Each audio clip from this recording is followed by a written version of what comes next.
Moi, mä oon Pekka J. Mattila ja mä itse aika usein kävelen hautausmaalla ihan vaan muistuttamassa mua siitä, että aikaa ei ole hukattavaksi. Elämä voi päättyä ihan milloin vaan ja ne unelmat, mitä mun mielessä on, mä haluan lähteä toteuttamaan niitä oikeasti heti, koska ainoa hetki, mikä meillä on nyt. Se on ainoastaan, mikä meillä on nyt, koska ikinä ei voi tietää, mitä tulevaisuudessa tapahtuu.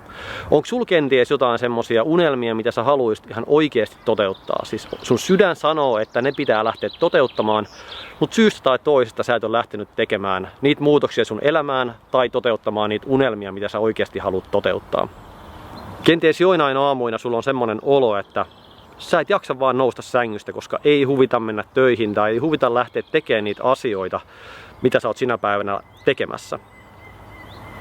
Nämä on usein indikaatioita siitä, että jotain pitää elämässä muuttaa. Ja mulla on yksi tarina sulle. Olipa kerran kanapesue, joka löysi metsästä munan. No he ottivat sen munan ja pitivät siitä hyvää huolta ja lopulta siitä kuoriutui kotka. Tämä kotka kasvoi sitten näiden kanojen joukossa. Kotka oppi kanojen tavoille ja se kookotti ja kaakatti aivan samalla tavalla kuin muutkin kanat. Sitten eräänä päivänä tämä kanana kasvatettu kotka sitten katsoi taivaalle ja näki siellä mahtavan linnun. Kanana kasvanut kotka sitten kysyi, että mikä lintu toi tuolla on. Ja muut kanat sanoi, että se on kotka, se on lintujen kuningas.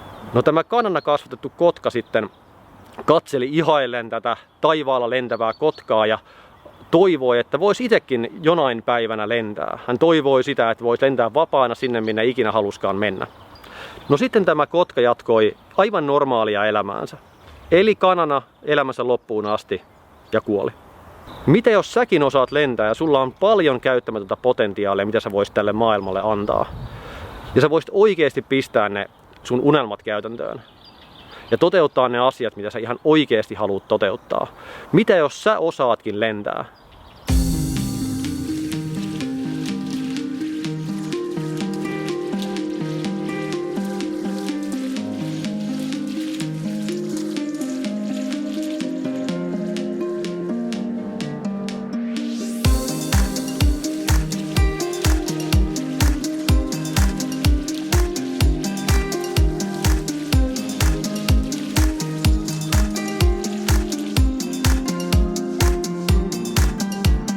Mäkin olen elänyt semmoista elämää, mitä yhteiskunta on multa odottanut.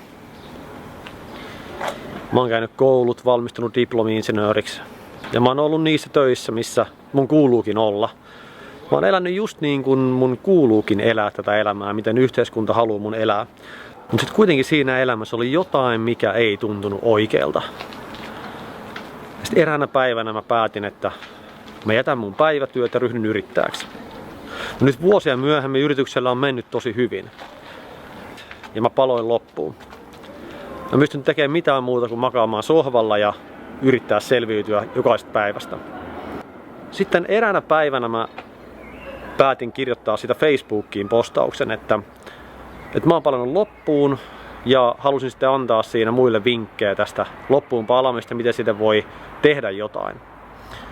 No, mulle rupesi tulvimaan kiitosviestejä tästä mun postauksesta. Ihmiset kiitti siitä, että miten rohkea mä oon, kun mä oikeasti puhun tästä loppuun palamisesta näin avoimesti.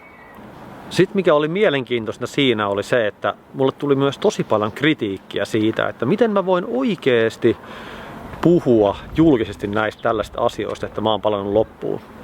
Et kuka ihmeessä puhuu näistä asioista julkisesti? Et en mä voi tehdä semmoista. Ja siinä hetkessä mä ymmärsin, että miten paljon meidän yhteiskunta oikeasti arvostaa tehokkuutta ja tuottavuutta. Sitä, että me vaan jaksetaan päivästä toiseen ja tehdään pitkää päivää ja ollaan urheasti vaan aamulla menossa töihin, vaikka väsyttäisi ja tuntuisi, että haluaa tehdä elämässään jotain muuta välillä. Ja mulla tuli tosi suuri halu siihen, että mä haluan lopettaa sen kulissielämän ja mä haluan elää semmosena kaverina, joka mä oikeesti oon. Enkä semmosena, mikä mun kuuluu olla yhteiskunnan mielessä. Ja silloin mulle syntyi semmonen ajatus siitä, että mä haluan riisua mun kulissin ja näyttää sen mun oman alastoman totuuden, että kuka mä oikeesti oon. Ja siitä syntyi ajatus siihen, että haluan kutsua myös muita ihmisiä mukaan, näyttämään heidän alastaman totuutensa ja lopettamaan heidän kulissielämää.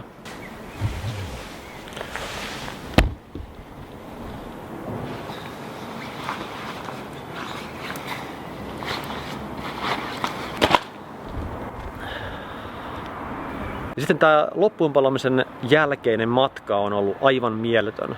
Mä oon lähtenyt karsimaan itsestäni epätotuuksia ja mä oon ymmärtänyt, että miten paljon asioita tulee meidän yhteiskunnasta. Se, että mä oon koulutukseltaan diplomi-insinööri, se tuo mukanaan asioita kuten, että diplomi-insinöörit äänestää tiettyä puoluetta, pukeutuu ehkä kauluspaitaan. Ja sitten mä lähdin tutkimaan sitä ja miettimään sitä, että miten paljon oikeasti eri asioita tulee meidän yhteiskunnasta, meidän vanhemmilta. Että miten meidän kuuluu tätä elämää elää. Ja mun tuli se olo, että mä haluaisin olla se tyyppi, kuka mä oikeasti oon ja mitä mä oon ihan oikeasti tullut tänne tekemään. Ja mä lähdin tekemään sitä työtä siten, että mä lähdin katsomaan mun elämäni jokaista osa-aluetta ja lähdin katsomaan, että mikä on mulle siinä hetkessä totta. Sitten mulle tuli se kysymys, että mikä on se, mitä mä ihan oikeasti olen tänne tullut tekemään ja mitä juuri mä haluan tehdä täällä.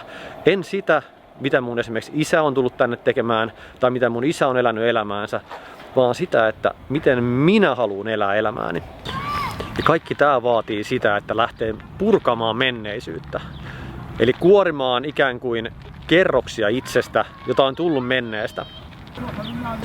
Ja tämä kerrosten kuoriminen tapahtuu siten, että sä kysyt joka hetkessä itseltä, että onko tämä oikeasti totta mulle?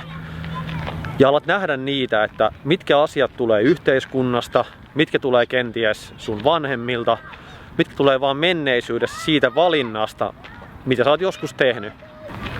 Jos sä oot vaikka 18-vuotiaana päättänyt jonkun ammatin opiskella itsellesi, niin onko se sulle totta, että sä todella haluut sitä ammattia, sitä työtä tehdä, mihin sä oot kouluttautunut? Ja onko se työ, missä sä esimerkiksi oot tällä hetkellä, niin onko se sulle se unelmien työ ja unelmien juttu, mitä sä oot koko sydämestä haluut tehdä? Siis yhteiskunnassahan kuuluu tehdä 37,5 tuntia töitä ja täällä kuuluu omistaa omakotitalo, täällä kuuluu omistaa farmariauto ja kenties tehdä 1,8 lasta. Mutta se kysymys onkin sisällä, että mikä on se mun alaston totuus ja mitä mä oon tullut tänne tekemään. Kenties mun malli on tehdä vähemmän töitä ja tehdä ehkä fiksummin töitä. Tää vaatii ihan mieletöntä rohkeutta olla todella rehellinen itselleen ja kysyä niitä kysymyksiä, että mitä mä ihan oikeasti haluan tehdä, millaista elämää mä ihan oikeasti haluan elää. Ja lähtee oikeasti rehellisesti katsomaan sitä, että mikä on tullut ulkopuolelta ja mikä on sitä, mitä sun sydän oikeasti sanoo. Ja se vaatii tosi isoa rohkeutta tehdä asioita poikkeavalla tavalla. Ei niin kuin isä tai äiti on sanonut tai ei niin kuin yhteiskunnassa on totuttu tekemään, vaan just niin kuin sä ihan oikeasti itse haluat tehdä. Tää vaatii tosi paljon rohkeutta.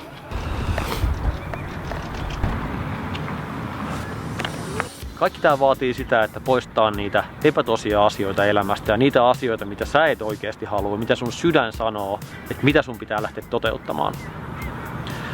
Ja Osso kirjoittaa tästä hyvin kirjassaan. Sydämen äänen kuunteleminen on rohkeutta. Rohkeus merkitsee vaarallisille vesille lähtemistä.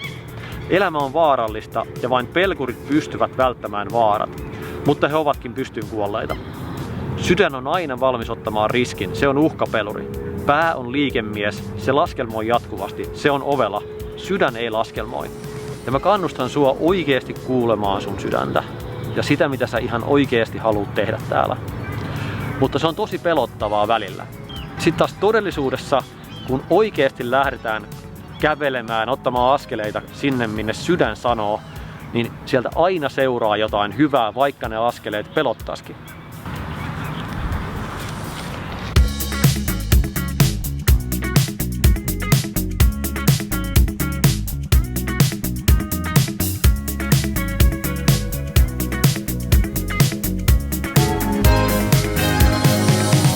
Nykyyhteiskunnassa usein halutaan just lisää kaikkea.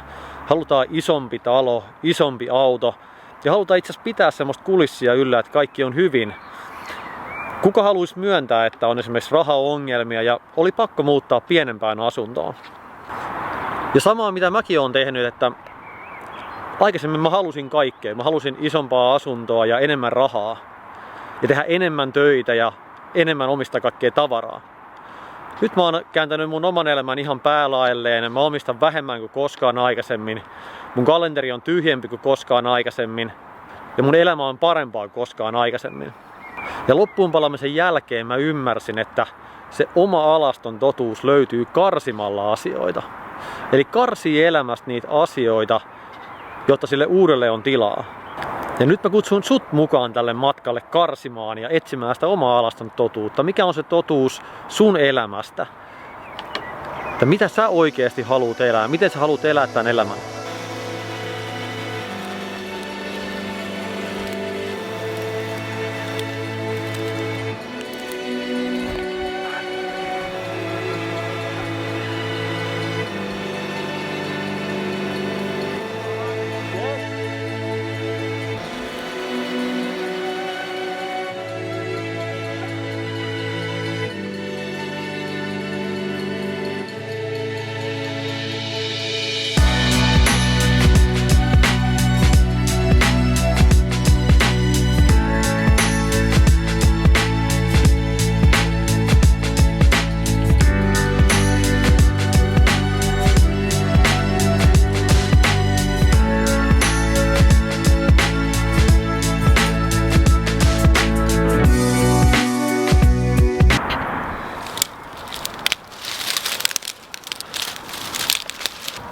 Täällä on kylmä, mutta mitäpä sitä nyt ei tekisi. Niin,